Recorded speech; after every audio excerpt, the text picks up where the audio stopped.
Это я, Лёша. Сегодня 17 июня, и дождь идет как из ведра. Вот наш дождь. О, сверкнуло. Вот так вот он у нас идет. Привет, бабуль. Вон там машина едет. В общем, вовсю идет дождь. А мы сидим дома. Только что мы пришли с прогулки, и все мокрые. Как мы вовремя, но мы еще не совсем намочились, чуть-чуть. О, еще молния только что. И будем надеяться, что это все пройдет. Хотя пока не похоже. Грибы нам пойдут. О, еще сверкнуло. Вот так у нас происходит в нашем Нижнем Новгороде. Как всегда.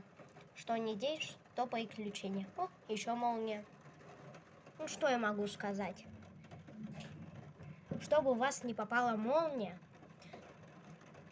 на улице, то тогда нужно не издавать лишних движений. Если вы будете бежать, то увеличивают шансы на то, что у вас попадет молния. А еще самый известный совет, если вы дома и идет молния. О, видели, что сейчас было? О, мигалки включились. То тогда обязательно все выключайте. Но я рискованный. Но все же вы такого не повторяете. Это очень опасно. О, видели только что молния была. Вот мои штаны, все мокрые. Я, зная, что сейчас пойдет дождь, пошел вон туда, на ту площадку. И там я гулял, пока не пошла большая туча, и вот это вот все. Мы со всей дури побежали, когда начался дождь. Сверкали молнии, и мы в шоке бежали.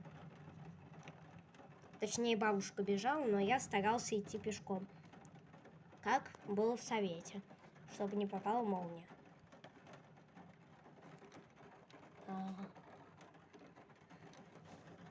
Ну а сейчас ракурс с балкона.